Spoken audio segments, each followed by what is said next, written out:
Seen y'all had my boy Daddy up here. Oh yeah, we've actually done a couple episodes with Daddy. I think we just did the most recent one a couple months back. Yeah. My boy. I've known him for a while. I've known him since I think we went to high school together, so I've known him since high school. Oh. But like our first creative, you remember that movie String? Yeah. I was in that movie, so that's like the first thing we worked on. He shot that shit, right? He shot that. It was him and what's his bro name? Castro? D-Lo.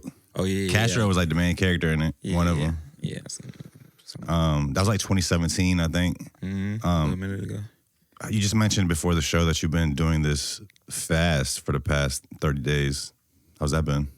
You said from juices, liquor, and what? Soda. And soda? Yeah.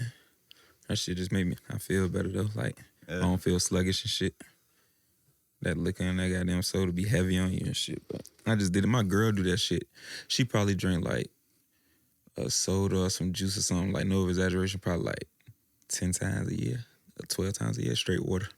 Yeah. So I was like, I can do that shit too. Yeah, I quit drinking soda a little while back, bro. I remember, because I used to drink so much Pepsi growing up. Mm-hmm. Like, I would drink, 5-10 Pepsis in a day type shit. And Wow. I stopped it for a while. And then, some months later, I just tried a Pepsi. Yeah. And it tasted so sweet. Like, it tastes like I was literally drinking a cup of sugar. Too much sugar. It was different. I had to slow down on that shit. Yeah. But no, speaking of Daddy in 2017, I feel like you were from that, circa of, 757 rappers. Yeah.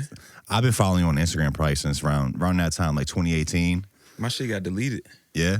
My page got deleted. This a whole nother page. This a whole new page? Okay, so I'm tapped into your new page. I remember you from 2018 times when Glass TV was posting your shit a lot. Oh, yeah. Around those time, I feel like I think that was around time when it was you were popping in the city. I think it was Flame Blazing. Who else was popping at that time? Crazy was doing his thing at that time. BNP.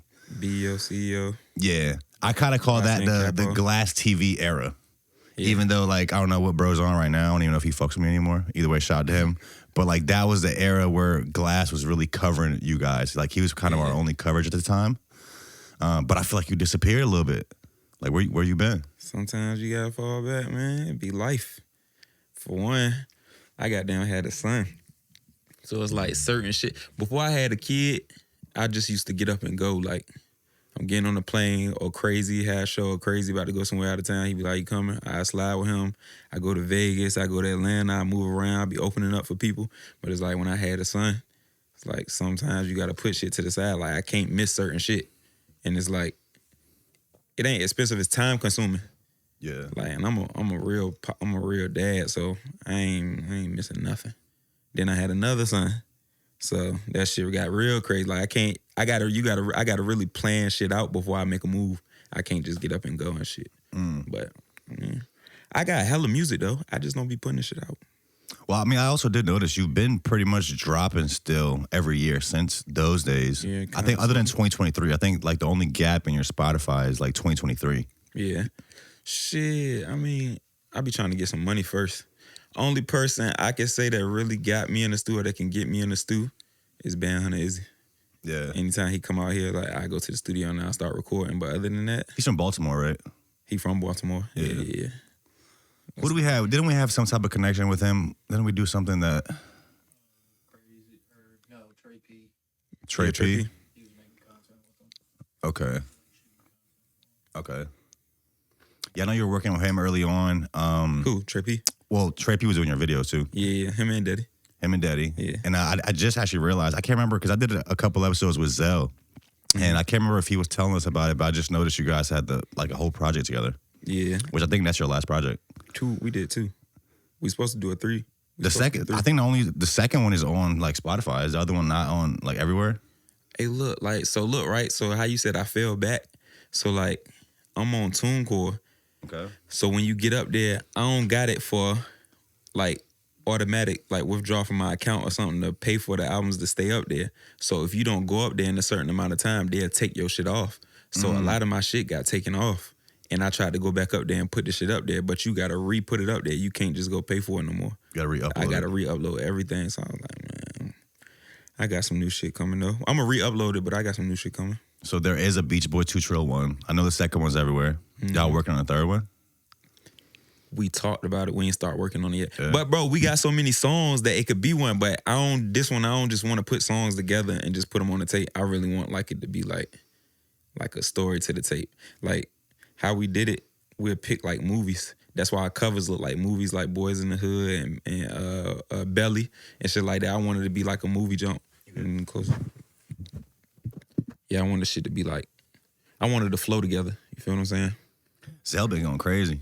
He always been going crazy. Because actually, I don't think I was really tapped in with Zell like that back then. But like for the past couple years, he's been doing his thing. That's my dog. He started DJing. Mm-hmm. Yeah.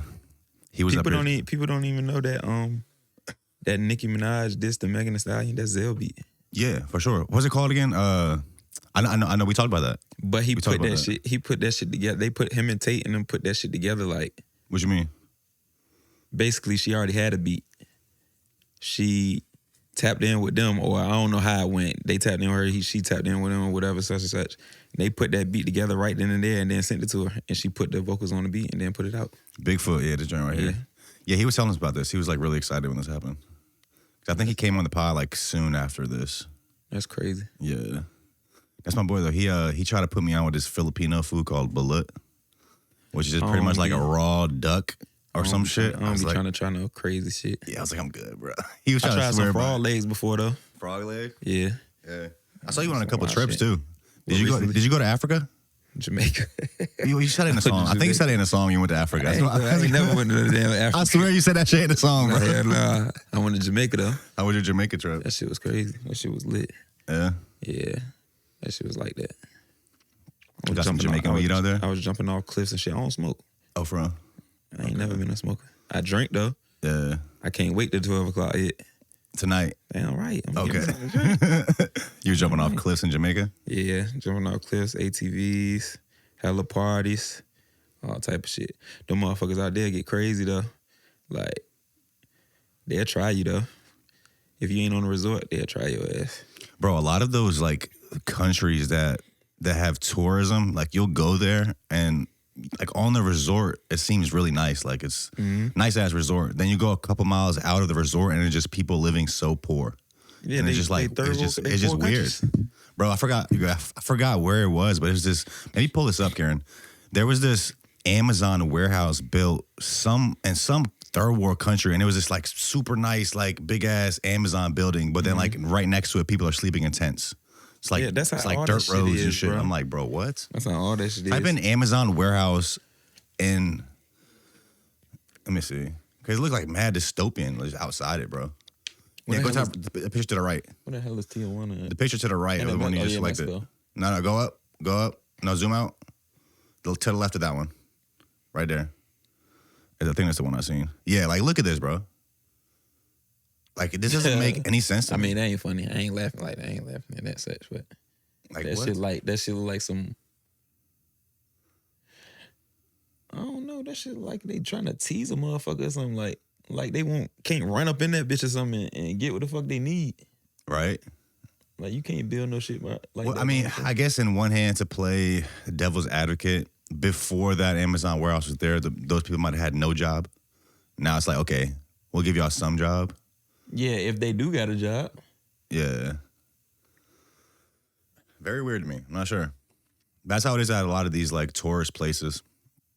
To go back to what you said, so you're doing your thing like 2018. What year do you have a son? Your first son? 2019. Looking back now, like what is there any advice you would give yourself? Because I feel like maybe by now you probably figured out a balance how to do life stuff and have a kid. That might be hard when you have your first kid because like you've never done that before. Would you tell any upcoming artists, or like what would you tell yourself on how to have that balance and maybe continue creating, continue like chasing your dreams while still raising your kid? I don't know. I'd probably say just like take accountability. I really, when I first had a son, I realized, I don't even feel like this is the right word, but I realized I kind of like blamed it on that for me falling back from rap or can't do with the certain type of shit I'm supposed to do with rap. But I could have made a way if I really wanted to.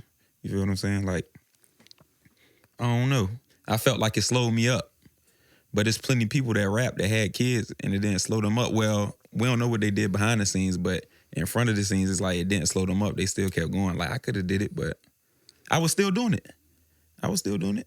Like, I had them 19. We did Big Wheel, what's the jump? Big Wheel Summer Jam or something like that at Hampton Coliseum and shit with Pop Smoke and the Baby and all of them and shit. I was still having motion. The motion don't never stop. Whether it's rap or not, the motion ain't gonna never stop. I'm gonna keep hustling. I'm gonna keep doing what I'm doing, but be what it is though. So, I know also, and so wait, what show was that? The Big Wheel Summer Jam? That was 2019. I don't know if it's called Summer Jam. It was like a big wheel jam. Yeah. I think it's like a Big Wheel Jam. Yeah, he just texted me 2020. Yeah. He just texted me yesterday because I did an episode with him too. Yeah, and he's like actually Big Wheel is the person that like I feel like our episode was very extensive because most people I just do my own research on like before they come, but he sent me like a bunch of stuff about himself that like he wanted to talk about. So like our episode is very like we go through so much shit that he's done is deep, and he actually got me a shout out to that boy Will. He just texted me yesterday. He was like, "Yo, let's lock in for number 2." I was like, "Let's do it." So we booked it. But after his last episode, he had the Twerk Palooza coming up, and he got me and my girl a section in there. That was my first section. Was it lit? It was lit. It was lit, but it was like expensive.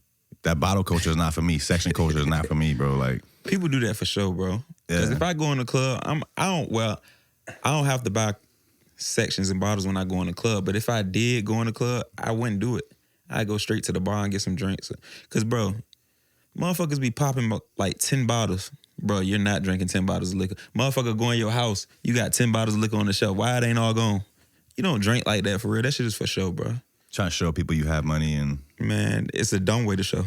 Yeah, I was like, I don't know how people can afford get a $40 bottle. That shit costs $250 in the club. They making $200, $300 off every bottle. Yeah. So Will got me the section and it was fire. But like the bottle girl approached me and my girl and she was like, "You want a bottle?" So I'm like, I'm assuming it came with the section because like we're already in the section. You ain't do that. I was like, let me just get like a bottle of Tito's or whatever.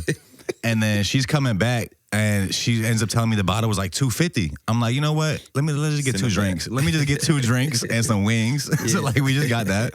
But it was cool either way. I get that. Like I get if people would do it for show, but that's an expensive ass flex. I can't afford that. I don't know how the fuck regular people afford that. Store?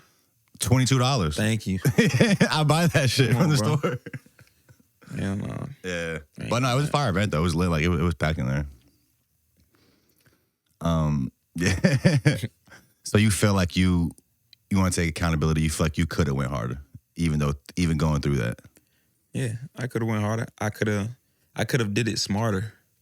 Like I could have found ways. I could have found sitters. I could have got my sisters or something to watch my son. My girl got family. It's just I don't know. Was your girl and your family supportive, like telling you to keep going with the music? Mm-hmm. But yeah, I ain't gonna say no but. Yeah, for sure it was. So you did that show with Big Will on 2020. I know in 2017 you opened up for I think Lil Durk. How was that? You did some research, my boy.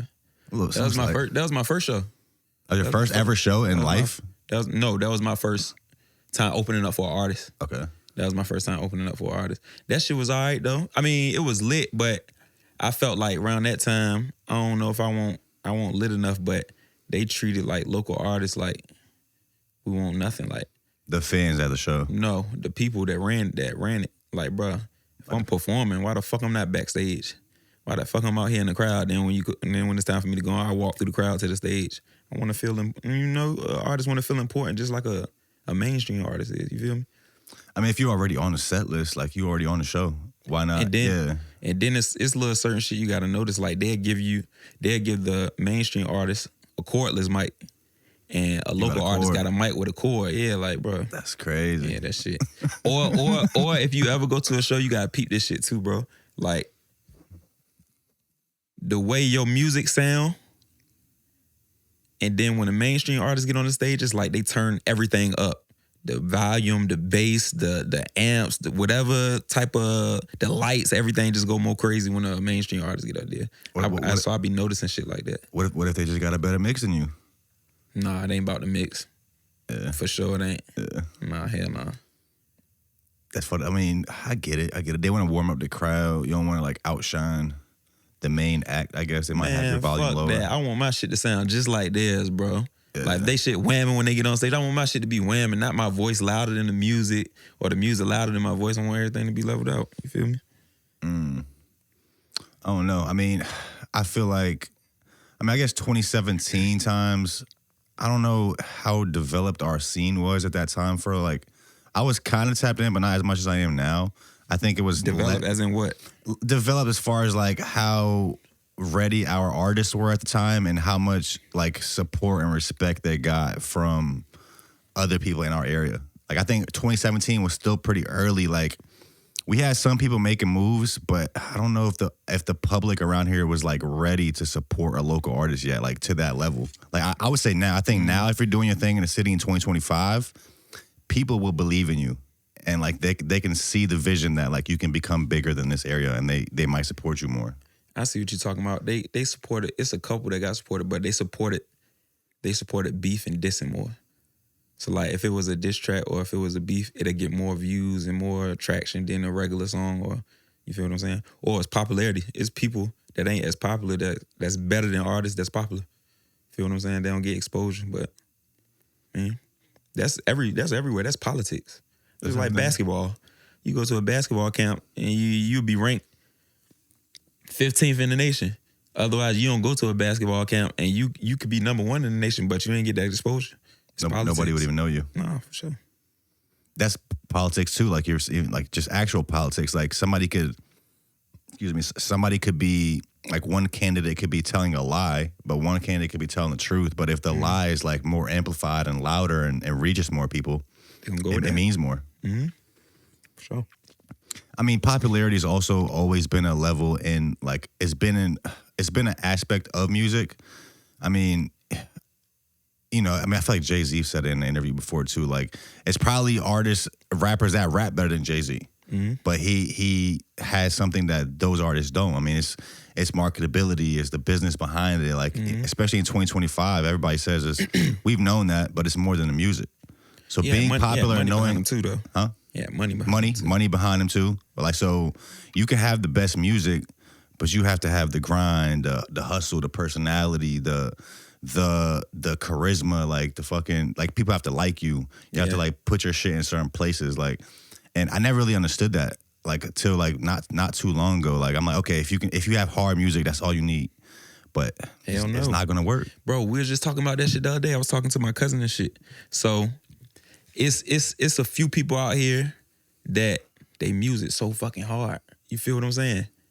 But when they get on stage, you so boring. Like you do your whole set, you just rap your songs through and then get off the stage. Or otherwise, it's people music that's not that hard, but when they get on stage and they perform it, you like, oh, I kind of fuck with this shit. Like they get to talking to the crowd participation, drops. You feel what I'm saying? You gotta have it all. You gotta have the whole package, bro, or you ain't gonna last. Yeah, I mean, those people probably just aren't experienced with like performing. They feel like the performing is just a simple thing. Go up there, play your song, or just kind of yell over your song. But stage presence is the thing. That shit takes practice. Like you look at Ice Spice. She like that's a perfect example, I think, of an artist that blew up and wasn't really ready. Like all her like early shows, remember people were saying like she didn't know how to perform. She just shake her ass. She still does that. Yeah. That's her go-to move. That's her go-to. Yeah, that's her go-to. She gonna start just rapping. She gonna just stop rapping on the song and just all you hear is just ass claps on the fucking song. But shit, after you get lit, it's like everything you do, it might decline, but everything you do is gonna catch traction. Like Nikki came and got her. Yeah. So what? I would say yes to a certain level. Like people get over things quick, right? So I always remember that movie Ted, when it was like the talking teddy bear with Mark Wahlberg. You ever seen that? Yeah, I ain't watching. You know what I'm talking about though. Yeah, I know. So in that movie, he said something that was like super powerful to me. He was like, it was like, okay, so the world found out about this talking teddy bear, and everybody was like amazed. And then it was like 5 years later, and he was just like walking around the street or whatever, and then somebody was like, damn, like how can you just walk around without getting stopped? And he was like, doesn't matter who you are, what you do, eventually people don't care anymore. So you could be a talking teddy bear and people get over it, right? So same thing with music. Like you have this star power, you blow up, and now everybody wants to know what you're doing. But eventually that shit fades away. Like people stop caring. If you don't give them another reason to care, drop some more hard shit, like you will lose your fan base. And I think a perfect example is Meg Thee Stallion and maybe even Lizzo right now. They were at the top of the world, but like people don't really care anymore.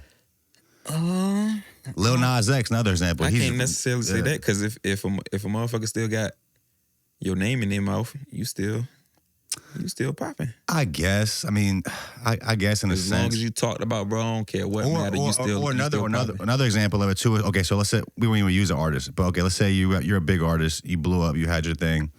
Now you have this machine behind you, right? And what is the machine that labels? They can put you in front of everybody. So like, you see the shit. You see the sponsored ads. You see them on the interviews. You see them like doing all this, like these press runs that the labels have coordinated for them. But at the end of the day, you're not going to listen to the music. You're not going to the concerts. You're not buying the merch. So like they're just showing you us, but like we don't care enough to participate. Just because I see you, just because you're got enough money behind you to like promote to me or market to me, and I can come across your shit, doesn't mean I'm gonna like follow through and like spend money. Yeah. You know what I'm saying? So what you think her decline was? Who? The Tory shit? Megan? Meg? You asked me personally, I think she's lying about the shit, but I don't know. I think she lying too. I ain't seen no. You know Coop Chardonnay? Who? He's actually Tory Lane's pianist. He's from out here. He's from like Newport News or Hampton. We had him on the pod. We got an update pod coming up with him, but since day one, he's been like, she's lying. Free Tory. And I'm gonna be honest, I didn't really believe him at first. Yeah. But these days, it seems like, I don't know. Obviously, I don't know Meg Thee Stallion, and I don't want to shit on her this whole episode, but something to me seems off about her. She just feels fake. I believe Tory, but the only question I had was what would make her want to put him in jail. You know, I don't know. Probably Rock Nation. What's the whole thing right now going on with Rock Nation and academics and Meg? You saw that today? Females do be lying though. They get to tripping on motherfuckers. Everybody lies, bro. He probably fucked their best friend or something. Maybe. Who knows, bro? I mean, at the end of the day, I mean, if Tory is innocent, I would like to see him free. That's wild to be in there for something you didn't do. I just don't see him doing that because he's at the top of the world. Like, why would you do something stupid like that? I don't see him doing it. Yeah. But there is something going on right now with like Rock Nation, and they have a team of lawyers that are doing something, and they had academics on the stream. Mm-hmm. Some shit. I don't really know. Is it all Drake? Anybody look it up? That's one artist that ain't gonna never die down. Drake. That's my favorite artist. A lot of people hate on me from this area for fucking with Drake. Wow. But why? Because him and the Pusha shit. Pusha shit, and with the drum shit, and with Pharrell. I mean, bro, you can like what you like. Oh, I'm not ashamed of it. Yeah. Motherfuckers ain't grow up with them. Yeah. What y'all, you feel what I'm saying? Of course, it's home team, but shit. It is home team. When something happen to your family, they ain't gonna come to your rescue. Yeah, you're right. You're right. Fuck. Drake expands UMG lawsuit to include Rock Nation execs. Nah, this is something different. They had Rock Nation lawyers had DJ Academics on like the fucking virtual call talking about the Meg Thee Stallion case.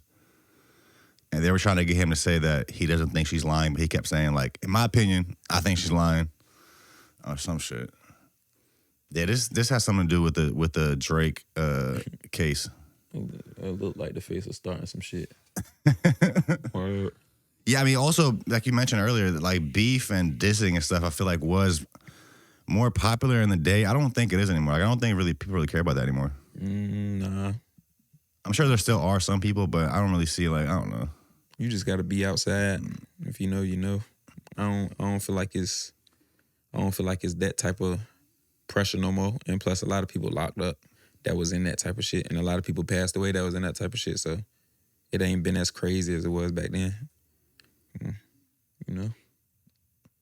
Have you been paying attention to how music marketing and like social media has evolved since like those days, like 2018? I feel like pushing music now is kind of a whole different thing than it was in those times. I don't pay attention. I probably notice it without noticing it. You feel what I'm saying? But I don't really pay attention. I think it's easier to put yourself out there now. Like, shit, you could be at home. You could be at home and put yourself out there. You feel what I'm saying? It ain't hard. Just like getting your music out there. I could be sitting at home and get on my computer and just upload and just put the music to the world. It's just up to the world to listen to it. And I got to put it out there in a certain way for them to gravitate to it, to listen to it. You feel what I'm saying? So. And I don't want to speak of 2018 like it was fucking 1990. Like obviously we still had Instagram, No, that was YouTube, the great. That shit. was the great 2000. I say 2017 to like 2019. Somebody should have came and grabbed somebody from out here. Who do you think was ready at that time? Ready as in like ready to get ready for the national stage, world stage. Crazy, of course. But I mean, he had a deal, or I don't know if he's still in his deals or whatnot. But yeah, he been doing it for a long time, and he one of the ones that connected everybody. Like each city, Chesapeake, Portsmouth, Suffolk, Beach. You know what I mean? He connected everybody for real. He was doing features with everybody. Who else I can say? I say if they could have stayed out of jail, BLCL, that I'm a dog shit should have been gone. I think that song blew up to like the fucking world. I think man, that blew up out of this area, out of here, bro. Yeah. I think the whole 757 know that shit should have took them out of here. I don't know. What, did he get locked up like soon after that song came out? Don't get me lying. I just I guess we haven't heard nothing. Posting. Yeah, we haven't heard nothing from him. I think like since that, right? Who? From who? BLCO. Oh shit, he be outside. He always outside. Has he dropped since that song? Yeah, he been dropping. Songs and shit. I gotta tap in. Who else? Shit. YSN Capo. He got bro, when he do a show, motherfucker saying his songs word for word. Like, he can go to the Nova and play his song and sing, like, the first 4 bars and stop, and they'll finish the rest of that shit. You feel me? I don't know, bro. I just feel like somebody should have came and got somebody. Why do you think artists from this area get overlooked so often? We don't got no outlets. You feel what I'm saying? And any other state or city, well, we not physically there. We just see. What am I trying to say? We only know what we see. So from what we see, an artist or a major artist from a certain city or a certain state, they come back and get their artists that's trying to make it in their city, in their state, or their neighborhood. Nobody did that out here. Push did the Airwave, got a couple people.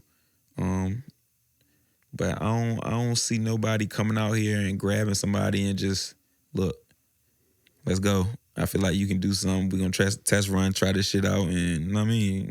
How I go is how I go. You got to go, just like Push said in the interview, it's like everybody that broke from here didn't break from here. They broke from somewhere else. They broke from another state. So, like, when I was traveling and I was opening it up and shit, bro, I was really seeing what he was talking about.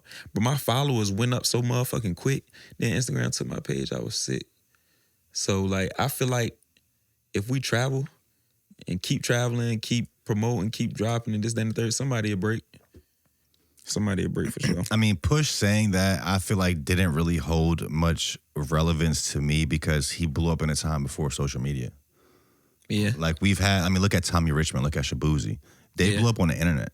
Look at, what's bro name? I fuck with him too, though. Who? Tommy Richardson. Tommy Richmond. Yeah. Richmond, yeah. And Oliver Anthony. I don't know if you saw that white, he's like the white dude with the orange beard. He made like the song on his guitar in the woods. Blew up crazy. So I don't think you have to leave VA in 2025, but I don't know. I don't know what the missing piece is. Because, like, I mean, like you, I do feel like we had a bunch of artists that were ready. Mm-hmm. That's Oliver Anthony right there. You ever seen that video? Mm-mm. That shit blew up crazy. He's from, like, Richmond somewhere near Richmond. Oh, yeah. BMP should have been out of here when he dropped that Rover. I still like that better than the original song, for real. Yeah, that's the only Rover we know. Yeah. And Flame. Flame Blaze. Like, all the blogs used to talk about Flame all the time. Like, Say Cheese put him up on the shit with Stunning for Vegas, and all of them was, like, artists to watch. See, I think Flame got locked up. That's what it was. I think that slowed him down. I think he did. Probably so. I think so. I think that's what I heard. He just started coming back on Instagram like a couple months ago. He's been doing like just like random Instagram videos. I be seeing. Probably, bro. We need a resurgence like you and a lot of these rappers that were popping in 2018. I feel like if y'all really lock in, like y'all can make this shit. Like 2025 might be the year. It sounds crazy. Like this has been 7 years, bro. Man, we got like 4 months left in 2025. About to be 8 years. This shit sounds crazy, bro. I don't know. I'm getting old. Like I always say, but it's funny to me because like just how there's different eras of music in hip hop just in the world. There's different eras of 757. Yeah. It's like you can go through and see who was popping at the time, who had the people support, like who kind of fell off, like why did they fall off, what happened. Like I'm always interested in that. Then I feel like the greats only want to be the greats. What do you mean by that? If that makes sense. Like, all right, so to the world, if you bring up Virginia, who you gonna bring up? What names you gonna bring up? I mean, I guess the world would know, Missy Elliott, Timbaland, Pusha T, Pharrell, Chris Brown, Since Trey when? Songz. Since when? That's like back then, right? 8 eras ago. Why ain't no new names out there? It's new names out there, but if you go and ask about some names, those the only names they gonna say. Drum is the most recent. Man, they don't even know. They don't even know he from here. They didn't even think Timbaland was from here. They thought Timbaland was from Miami. When Chris Brown was blowing up, who connected with him? I'm not sure. What feature a beat he got from any of them? Oh, you're saying they didn't connect with them, like Timbaland and Pharrell. I ain't saying no names. That's actually a good point. Does Chris Brown have any music with Timbaland or Pharrell? Any of the greats. That's all I'm saying. Anybody that you can name from Virginia. Chris Brown was found by Tina Davis, an A&R executive at Def Jam Records. Davis heard his demo tape, which was put together by a local Virginia production team called Hit Mission Records, and was impressed by his singing ability. She then arranged a meeting with him and helped him secure a deal with Jive Records after a corporate merger at Def Jam. Bro, I always say, like, if Chris Brown didn't have, like, this scandal with Rihanna in those times, like, we would be looking at him as, like, the GOAT. I swear, like, it's like, I think the GOAT. To me, he is. But, like, I think he would get, like, that Michael Jackson praise. Bruh. Because he's, like, one of the most talented fucking people. He is our Michael Jackson, bro. For real. I'm not mad at that. People be, we had the argument and shit. We was like, who could dance better, Chris Brown or Michael Jackson? Easily Chris Brown, bro. I said Chris would dance circles around Mike, bro. Because Chris can do what Mike did. Mike can't do. You're not about to see Mike backflip, do no motherfucking Dougie or backflip or none of that shit. He probably could though. He might, bro. Look up. Does Chris Brown have any songs produced by Timbaland or Pharrell? Because now I'm curious about that. And if not, why? That's fucking weird. Let's see. This is my thought. This is my thoughts in my head. I feel like this is worldwide. If you feel like nobody's gonna come up to par with you or get to your level, come in, come work. Let's work. I got you. If you feel like this person is gonna surpass you, pass you, jump your records, numbers higher than you or whatever, I'm not helping him. I'm not helping her. Why? I still want to be me. I still want to be the GOAT out here. See, there are people like that, but you got to put that pride aside. Like, that's what I love about comedy. And, like, in the comedy scene, right? You'll have a popping comedian, and he'll take upcoming comedians that he thinks are fire and they're his friends or whatever. They'll let them open on tour for them. And that's how they get their break. Martin. I'm talking about even, like, newer ones. Like, there's a lot of new comics right now out. They don't really do that in music like that, in rap. Like, the most shout out you'll get is, like, they might shout you out in an interview, you know what I'm saying? But, like, I think when you're an artist and people come to you for your music, the best way to put somebody else on that you think is dope and your fans might appreciate is make music with them. Mm-hmm. Make music with them, take them on tour with you, let them open up. And yeah, I think that's an outdated mindset, like thinking like, okay, I have to be the best. I can't let nobody surpass me. Like, if you do that, I don't think you'll go as far as you can either. I think the closest one to actually, I mean, a couple of people did a couple things, but I think the closest one is probably like, I'd say like Push. He did a song with Capo. Yeah. And Capo. Well, he just did that. Album. He did that freestyle with Kai Infinite and Young Chris like last year. Mm-hmm. That was fire. And then he did like a it was like a cypher, but it was a Zell beat. I think that's what I'm talking about. That's what I'm talking about. Yeah, the red bullshit. Yeah. Go back to that. Was there songs you just found on there? My bad, I missed that. Let me see those real quick. 3 what? With who? The Chris Brown joints. Oh. Yes, Chris Brown has songs produced by both Timbaland and Pharrell. Timbaland produced Paper, Scissors, Rock and the Japan-only bonus track Talk Your Ear Off for Chris Brown's album Fame. Pharrell was confirmed as a producer for Chris Brown's album X, with the two having worked together on the record. So they got some shit. But Chris Brown's like, he's like, I don't know. I almost feel like the 757 is not Virginia. We're like a different thing. Like, I don't know. What do you mean? Like, obviously we're in Virginia, but compared to other places in Virginia, I feel like we have our own style, like our own scene. Like I reverse that then. What do you mean? I would feel like they not Virginia. Okay, that makes sense. Yeah, we the real Virginia. Yeah, but I fuck with the whole Virginia though. You know what I'm saying? Is the 757 part of the DMV?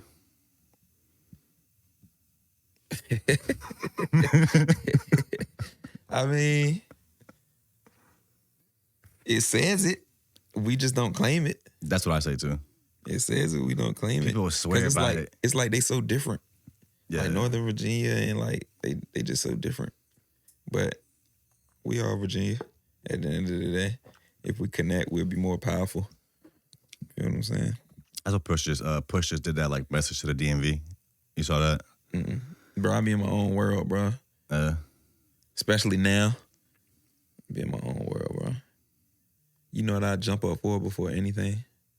Gambling. You a big gambler? You go to Rivers a lot? I don't want so much fucking money in gambling. I like sitting in the house, like 175, 150 in my face. I done lost so much money in gambling. I'm talking about $100 in my face. Like I done lost it all before. I done won it all before. But it's not. I'm never gonna stop gambling. Never. That's crazy to say. Do you do online gambling or do you go to physical locations? Whatever you can name. Only thing I don't gamble in is probably like dominoes. I don't know how to play dominoes and certain type of card games. Play baccarat, poker, craps, CeeLo, taunt, spades. So you go to Rivers a lot? Who could flip the quarter closest to the wall? Okay. Yeah. That was part of my stash. Getting the fuck up out of here. Rivers, I blow that bitch up. Bro, I remember when Rivers, see if you can find that viral video. Right motherfucking now and be mad because I want to go the next day after I blew it up. Blew it up as in they took your money or you took theirs? I blow that bitch up. What does that mean though? To smithereens. Blow that bitch down. Get Rivers the fuck out of here. Remember that viral video when? Well, okay, I've been to Rivers like a few times. Rivers fucked the city up, man. That's what. It did, bro. It did. I went opening weekend. I remember saw like hella rappers in there, like Young Money Yawn was in there.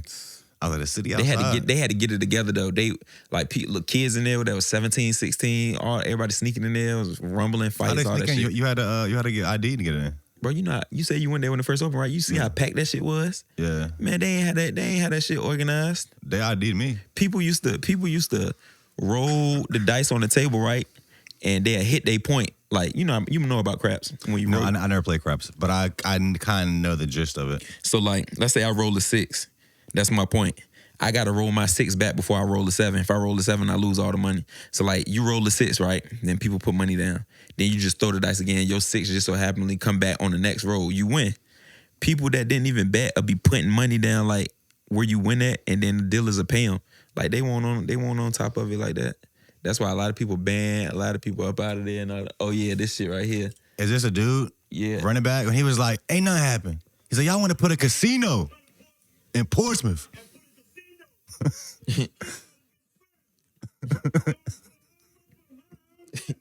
This was like opening weekend. This shit went viral like the opening weekend. Ain't nothing happened. That's how I'm coming.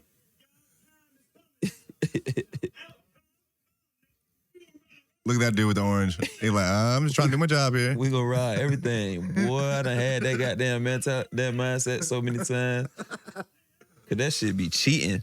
and you know it's cheating, but you just so addicted you keep going back. Bro, I've been to a bunch of casinos, actually. I've been to, like, MGM, I've been to Rivers, I've been to, like, Dover Downs. I went to Vegas for one night. I love Vegas. That was my go-to. Bro, I went to Vegas for one night because I was in Beverly Hills and with my boy, like, when I was doing shit out there. We drove from Beverly Hills to Vegas, which is, like, I think, like, 4 hours.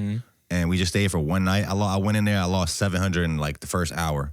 And I was like, man, fuck. Where you playing? What was I playing? I played blackjack. I don't know. But I remember the first time I ever went to the casino, I felt how addicting it was. Because I'm playing blackjack. You and gotta like, win first. You can feel that shit. No, yeah. You could feel it. You could feel. I'm like, okay, let me not get too used to this. Do you drink? Yeah. Was you drinking? Yeah. So, but I feel like when you drink, your confidence goes sky high. You like, man, I'm about to win 10 racks. I'm about to win 30,000 in this motherfucker. Bro, my boy Ned, we went to, I think it was MGM one time. He won, you know how they have like the side bets in blackjack? It was like whatever the most like rarest side bet was, he won that shit 4 times back to back, right? 2 suited one-eye jacks. I don't remember, but he won it. I'm telling you. And he put like That's how much I $50. gamble. He put like $50 or $100 on the side bet shit and won it literally, whatever the most rarest one, he won it 4 times back to back. He's running around, because I think he won like 10, 15 grand. Hell no. No bullshit. He won like 10, 15 grand in like those 4 hands. And fucking he's running around the casino super hype. The dealer or like the security on the fucking walkie-talkie, like, shh, you over here, but like all the security starts coming over. Bro, that shit is 100 to 1. Something like that. He won ain't no way he just won 15,000.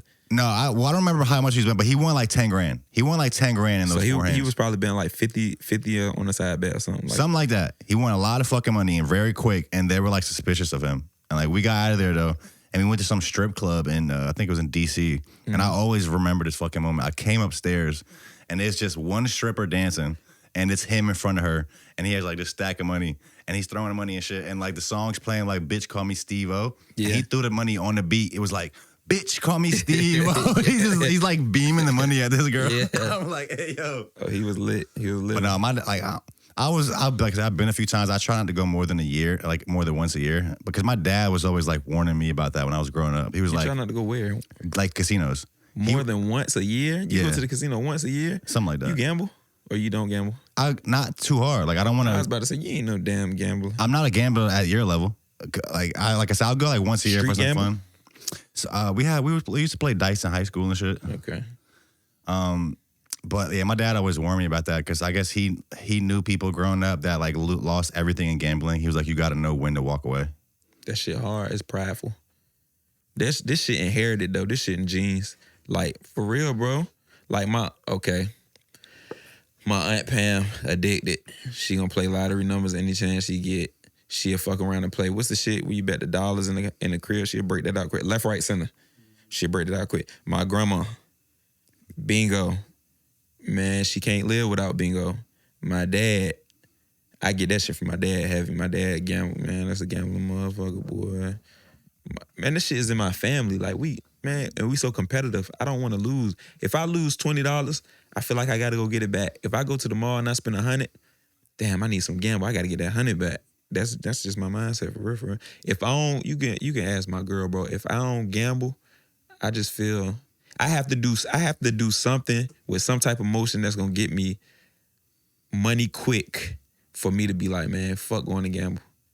And after I get the money, I still want to go gamble. For real, that shit is a lifestyle. People be like, you addicted. I be like, bro, it's inherited. Like I grew up in gambling. That doesn't mean you can't break the cycle. I can't. Man, people be thinking I'm lying when I tell you that, bro. I might got to go to rehab. You might. I mean, honestly, I don't know. And that ain't gonna work. I'm gonna be bored as a bitch without gambling. He gonna be in there betting with the other people in rehab, like, let's bet on who gonna get out first. Because everybody that go to rehab, they ain't rehabilitated. They know what they doing. Bro, I just saw this interview of Pete Davidson the other day. I think it was on Breakfast Club, and he was talking about how he went to rehab and like everybody in there was in rehab from weed. Pete Davidson, that's the dude Kanye was beefing with. Yeah, he called him Skeet Davidson. I think so. So what he went to rehab for? I think weed as well. Unless he was lying. He was talking about how like different the weed is these days. Mm-hmm. How it's way more potent. Mm-hmm. And I kind of believe I agree with him because, I mean, shout out to Grow Club, our sponsor. Mm-hmm. But like I do still smoke like before I go to bed and shit. But I don't smoke all day anymore like I used to. I feel like put you to sleep. It's like bro, sleep weed drug. is like psychedelic now. Especially if you don't smoke like that, and like if you take like an edible, I literally feel like I'm on an acid trip. It's crazy. No, fuck that. Well, I guess you never smoke in your life. No, I smoke, but I don't like that shit. It feel like little ants running in my head and shit. Man, I be feeling weird as a bitch. If I smoke, I gotta drink. Like I probably only time I probably smoke is on my birthday. That'll be once a year, and I don't even do that. I have done it though. Like when I was in college and shit, I used to smoke and shit. I always remember this. This is also another Breakfast Club interview. I always remember this Breakfast Club interview from like I want to say like 13, 14. It was a guy up there from the Nation of Islam. And he was talking about how this new weed now is made by the government and it's meant to feminize the men and masculinize the women. And he was just like talking all this shit against weed. I just always remember that. And I feel like that has kind of been happening since then. People always got a theory with some shit. It's a conspiracy. Bro. Yeah, conspiracy theory, whatever the fuck. People always got some shit with them. But yeah, bro, I mean, if you really feel like you're addicted to gambling, I don't know, you might want to work on that. This is why. See, bro, I don't like that word. I'm not addicted. It's my life. Okay. So is that considered addicted? I mean, maybe. Everything I've ever got in life is off gambling. Other than I got a little piece of my life off of some shit. I mean, you know, but everything I ever got in life, every car I had, every piece of clothing I had, unless I was in high school or before high school and my dad was buying me stuff and my cousin was looking out and shit, everything I ever got in life was off of gambling. Any crib I stayed in, any car I drove, everything is off gambling. Everything. What's the biggest win you ever had in one day? What, like gambling? Yeah. I ain't even gamble. I was a houseman. What does that mean? Like the casino. Whatever somebody gambles, the casino get a percentage. So I could just call people over here to gamble. And whatever they win, it's like a certain type of point, a certain type of number you have to hit. When you hit that number, whatever you bet, I get 10% of what you bet. It's just my job to keep you comfortable, keep you fed, keep you drinking. You feel what I'm saying? Other than that, I'm just cutting house the whole time. Oh, it's like outside of a casino, like you're throwing your own nights or whatever. Shit was $43,000. That's crazy. We'll go like usually like every couple of weeks on a Friday. We'll link up at my boy's house and play poker. Be like 5 or 6 of us, but we don't really play with that much money. We'll all just kind of put in like $50, and you'll have like $50 worth of chips. So like the most you can lose is really 50. But usually at the end of the game, we start pulling out like 20s and 10s and cash and start like playing bigger hands. But it'd be fun. See, I always knew how to get some money. But I started going up. I started going up with my money like 2018. Then that shit just kept climbing and climbing. But I was just so reckless. I really could be stupid rich. But it's just like you ever made a certain amount of money, then go spend it because you know the way you got it, you about to get that shit again. So you never really save. Oh yeah, I did. I knew how to save. Like in that situation. At that time, nah. You wouldn't save because you're like, I'm just gonna get some more. Because it's just like that shit coming in so fast. Well, like, they say usually the quicker you get money, the quicker you're gonna lose it too. So you have to actually get it and lose it to know what to do with that shit again. You feel me? So it's like every time I don't think I should be saying that. Should I say that? Because it's certain shit you gotta watch what you say, so you know what I mean. I don't want you to incriminate yourself or anything. No, it ain't too crazy. But like I had a couple of gambling houses and shit. So I feel like that's incriminating yourself. It might be. I don't know. I think that sounds illegal. You can't incriminate yourself with like an Xbox or a PS5. You're right. It's a gambling house. You can go gamble with your friend. Yeah. Gambling ain't always money. Yeah. You feel what I'm saying? So we just gonna leave it like that. Whoever wins gets the most high fives. Yeah. Anyway, so like I'll be making like a night without even touching anything with gambling, like 3,000. That's minimum. A day. Yeah, you respect your money and you save it more when you like worked hard for it. And if it comes very easily, you don't really care. Yeah. It's like, and then back then I had a certain type of drive. So it's like, I could come outside. I could come outside with a lot of money, but I come outside with a little money. I probably come outside with $500. But when I go back in the house, I got $700. I put that $200 up, come back out the next day with $500. I make $1,000. Go put the $500 up, come back out with the $500. But once Trump gave that motherfucking money out, stimulus, whatever the scammers was scamming and doing around that time when Trump gave that money out, 2020, and they start coming to the gambling shit with all that money, and I started cutting on, I'm gambling and I'm beating the shit out of people in dice, and I go home, I count my pocket, I'm like, damn, I just hit these motherfuckers for 12 racks. I just hit these motherfuckers for 5,000. Ain't no way I got 8,000 and I came out the house for 500, you feel me? So that mentality I had, that mindset I had when I was going outside with 500 and putting up the 200, which got me hood rich, I threw that shit out the window because I was so spoiled from getting a lot of money at the time that I lost that drive right there. So every time I get some little money, man, this shit ain't nothing. Like, I'm not thinking, bro. So my whole mindset changed. It shouldn't matter how much you make as long as you come in the house with a profit. I can go outside with 100. If I come in the house with 150, I didn't lose for the day.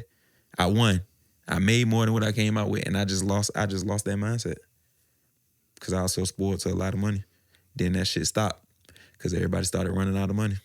Bro, the streets were up in 2020. Like 2020 to 2022, what? I was on unemployment myself. I got like 20 grand from the fucking government. That's how I built this studio. I started seeing people I ain't never seen in no Jordans and designer down. Like, God damn, boy. I was selling a little bit of weed at the time. Weed was moving. Hey, man. Everybody had money. What you talking about? I don't know what you talking about. It was THCA. Okay. Whatever that is. CBD. Yeah, that's what I meant to say. Yeah, I don't know what you're talking about. Something slight, couple little, nothing crazy. But no, people had money, bro. People had a lot of money in those times. Bro. And I guess we're paying for it now because shit got way expensive. Like inflation is a real thing. Damn right. Everything like eggs, doubled in price. Milk, rent. You could live in a crazy ass neighborhood. You rent like $1,800. Yeah. Man, what the fuck? I'm tripping. No, sir. McDonald's just announced today that they're dropping the price of their meals. The CEO said the food has got way too expensive. They need to. It used to be $1 for some nuggets. There's no more dollar menu, I don't think. I used to burn them up too. When I leave school, I used to go get some nuggets and fries with a Sprite, some barbecue sauce. You gotta have barbecue sauce for every nugget to dip too. I used to fuck them up. It's like 10 barbecue sauces. You use one whole barbecue sauce on one nugget? You can't get no damn 10-piece for $1. It used to be the 4-piece for $1. Oh, okay. So but you still use one whole sauce for one nugget? And a couple fries. Okay. That's a lot of sauce. Because back then, they ain't charge you for the sauce. Yeah. They charge you for sauce now. Bro, they be so stingy with the fucking sauce. The lady got mad at me because I went to Wendy's. And I early morning, the breakfast menu, I got the honey buddy chicken biscuit. Y'all got to try that shit. That bitch so good. So I asked her for some barbecue sauce. She gave me one. I'm like, yo, can I get like 2 or 3? I got some wedges with it too. She's like, yeah, I'm going to have to charge you for that. Y'all come in here asking for a lot of sauce like you need a lot of sauce. Lady, just give me the damn sauce. You feel what I'm saying? It's my food. Yeah, the things have gotten more expensive with fast food. And also, I feel like they've gotten more and more rude over time. Yeah, like, I remember being a kid. I don't think they want to work fast food for real. I mean, nobody does, but you're already there. Like, that's why I appreciate Chick-fil-A. They've somehow managed to keep their staff respectable and respectful. Mm-hmm. Like, I feel like when I was a kid, it wasn't like that. Like, you go to McDonald's and they'll be nice in there. Like, it'll be fucking, I don't know, professional people. How old are you? 29. Yeah, times changed. You remember back then when we was young, McDonald's didn't even look like McDonald's right now. It had all the characters inside with the seats and the play areas inside the shit and all that shit. They was happy. I don't know what the fuck going on. You should watch the documentary, the McDonald's documentary on how that shit started. It's fire. It was like, long story short, huh? It's on Netflix, Hulu. I forgot what it's on actually, but it might be on Netflix. But basically, it was like these two brothers started McDonald's. And they try to like franchise it a couple. Like they try to make more than one store, but they couldn't keep quality control, so they ended up just canceling that and just having their one store. Because they'll open up a new one and then like the new owner wouldn't run it how they want it, so they can all be the same. So they just kept one. This dude comes along, sees McDonald's, and what was special about McDonald's at the time, they were the first ones to like do fast food, like how they had their kitchen set up. They can bring your meal out in like a couple minutes, right? And like nobody was doing that at the time. This guy sees it and he's like, yo, I want to invest in this. I want to franchise this. They didn't really want to do it at first. He talks them into it. Ends up opening a bunch of fucking McDonald's. And where they really started making money was like McDonald's is pretty much a real estate company. They don't make like so in the beginning, what they would do is he would go to another city and he would like find somebody, like the guy that's investing in them. He would go to another city, try to like start a franchise there. He would like find somebody that wants to do it, and he would like pretty much let them buy the land, build the store, and then like they'll run their store and just give him some profits. Then he meets this other guy, which is like, you're looking at this wrong. You guys can make way more money. So what then he started doing is he would go to these other cities and he would buy the land himself.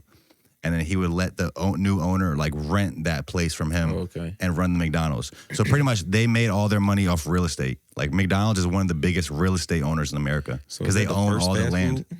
Huh? That's the first fast food? It's the first fast food, but it was like a unique business plan because they're making the money off like real estate because they own all the land where the McDonald's are located. So it's just like a different like way to look at the business. But yeah, times have definitely changed. How old are you? 31. 31? Yeah, bro. It's weird. Like I would just I feel like 2016, because I was just talking about with my girl. I was talking with my girl about this shit because she was a teacher and she was like talking to something like one of her students that was like in middle school. And she was like, I wish I was in like I wish I was in high school in like 2016. But then I'm thinking, I guess like 2016 was pretty much the same as it is now. I feel like the previous era was from like kind of like 2014 and beyond. And before that was like a different era. We kind of been locked in the same shit that we are now since like 2015, 16. Like I graduated 2013. And I feel like the world was a little bit different when I was in high school. Yeah. Like 2015 to like now, like I guess this last decade, we've kind of been in a similar position. Like other things have been changing, like ideologies and like politics and shit like that.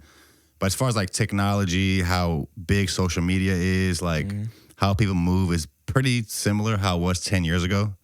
But like that means we're like right around the corner from a new change.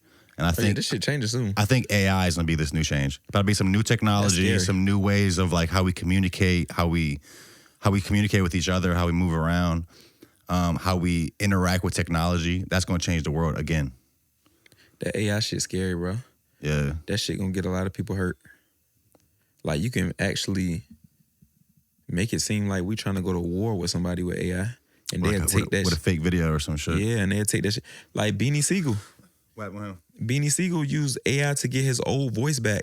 And he just write his raps and use his old voice. Like, if you listen to his recent songs, it's his old voice. It ain't his new voice no more.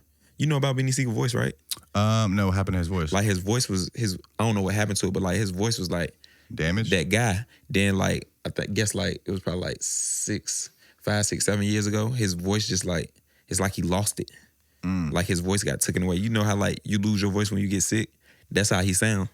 But he used AI to go get his old voice back. So he doesn't rap at all, or does it put a effect on him rapping in real life? I don't know how it works. Okay. But all I know is he just went to go get his old voice. So it sounded like him when he was with fucking Rockefeller. Siegel told DJ Vlad that he had a piece of his lung removed, but his vocal cords were damaged while he was waking up from a coma. When I was coming out of it, I had a breathing tube down my throat. Type in, click on that. See that using AI. Let's read some of that. I want to see if he actually like still raps it in real life and has an effect on his voice, or he's just writing his bars and like the computer is actually generating the whole voice. I can't read that. Zoom in a little more. You could try to highlight it. Beanie Siegel is one step closer to debuting new music with his original voice for the first time in over a decade, thanks to artificial intelligence. Oh, yeah, highlighted, yep. On Saturday, January 11th, footage surfaced that showed Beans listening to a fresh, unreleased song with his original voice. The caption on top of the video says, AI project coming soon, which serves as a positive update for the Philly native's upcoming 7th album. Beanie Siegel first announced his plans to use AI to make his first full-length EP nearly, 13 years? Go down, see, does it say how it actually works? Like, does it say if he's, like, actually, if the computer is, like, doing the whole thing, like, rapping it, or is he actually still rapping in real life? Okay, you run the vocals through this. So he's actually still rapping it in real life, and then he just, like, running his vocals through this thing. Okay. Kind of like putting auto-tune on your voice or something. Yeah. But he went and got his old voice. That's fire. See, I can agree with that. That's You cool. can make a song right now and put Tupac up there. I think Drake had a Tupac on one of his diss tracks. I think Kendrick, or was it Kendrick? I think it was Drake. Drake. So when I first woke out of the coma, I didn't know where I was at, and I pulled the breathing tube out, so it tore up shit in my throat. Pause. That's crazy. Yeah, that was wild. But see, damn, man. Yeah, I don't know. That, I mean, I like AI being able to do shit like that. I mean, so it's cool things they can do. I always say it's like a tool, bro. It's like a tool. That's gonna be It's like a hammer. It's gonna be one of the most powerful money makers in the next 2 years. I mean, you see what Timbaland trying to do? No, what? Timbaland created like a whole AI artist, and like all their music is AI or like generated and then made with AI. It's a fake person. It's an AI artist. What the fuck? And he's been trying to push that. Is that? Why you laugh? You funny as shit. Why are you laughing? Was it the picture? I was like, actually a good picture. Straight, go up, pause, straight from Timbaland's mouth. Like, what the hell is going on here? Bro, you've been reading a lot of wild shit, my boy. Nah, okay, Beachboytae, what have you been working on recently? Like any upcoming drops, upcoming shows? Like what's going on right now? Truthfully, nothing. Like, I told you, like, I go to the studio and I do hella songs. Like, I got hella songs in my phone right now, bro. I got so many songs that I probably don't even have to record. But I feel like I still need to record to keep me polished and seasoned. But it's like, I've been on shit, like, outside of, like, music, to be honest with you. Like, getting my credit right. Me and my girl just bought a crib, a big-ass house. Congrats. Appreciate that. Like, even when I was falling with the bread, like I said, everybody got their ups and downs, so I was falling with the bread, so I dumped in my event space with my girl. So we got an event space out Virginia Beach, 4020 Bonnie Road, first class event runners. I'll tap in. So, like, we got that. We got what kind of events would people throw there? Whatever you want, like a party, get together, repast. Any type of small gathering, medium-sized gathering. There's a website for that. We can put that in the description. It's on Instagram. Like, I got a link. Okay, we'll put that in there. All right, cool. Got a beauty salon. It's the beauty salon, then this lady clothing store, a cleaners, and then we on the very end with the event space. So we got 2 stores in the same plaza. Okay. And shit like that. I had some vending machines. I got rid of them though. I sold them. Cause I feel as though I need like a good placement. So like where I had them at was good traction, but I feel like if you got that type of business, you should have it like in rec centers or like hospitals. You got to get those type of placements to really, really see some bread. You feel me? Might be hard to get those contracts. I heard that ATMs are a good business to have. Like you can just be a private owner of an ATM and put it somewhere, and then you collect all the fucking like ATM would have a fee. Like you collect all those fees. I ain't never think about an ATM. You get some bunch of ATMs, put them in a bunch of like convenience stores, random stores. Yeah, that'd be dope. But like another thing, I paid my car off. Like it's been like little shit to get my real life together. You feel what I'm saying? Like make it better for my kids and shit before I jump back into the rap. Cause bro, that rapping shit costs a lot of money. If you want to do it the right way. Even if you do it the wrong way. That shit costs a lot of money. You got to pay for the videos, unless you're just dirty and you want to wear the same clothes and shit in every video or every show you go to. You got to buy clothes and shoes. Got to look presentable, unless you just don't give a fuck. Like, again, you feel what I'm saying? It's like certain type of stuff people got to see you do for them to even gravitate to you. Like, oh, he do a shoot videos, man. I ain't fucking with him.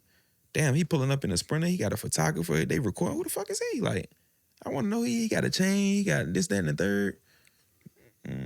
Bro, that shit is expensive, bro. That shit is expensive. Then, if you're not plugged in or if you ain't got a machine behind you, you got to pay to open up for people. But certain people out here, if you got the juice, they'll pay you to open up or you just can open up for free. You feel what I'm saying? So, like that Dirk show, that was my first time opening up for artists. I had to pay for that. You pay for that? I ain't pay for it. My pops and his friend paid for it. How much was it? $1,500. I ain't bad though. Open up for Dirk.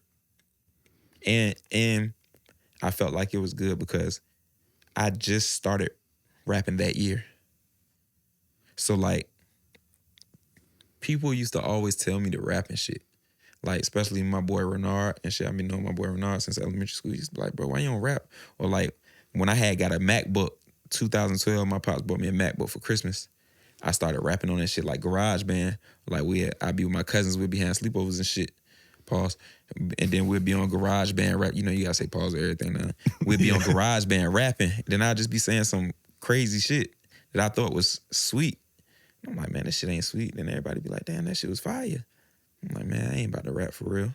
So, long story short, I go to college and I get out of college. I'm like, I'm not the working type. I'm like, what the fuck am I gonna do? I'm a rap. Oh, what'd you go to college for? All right. So when I first got there, I went for biology. Dropped that shit. You got no social life at all. I went to the School of Business.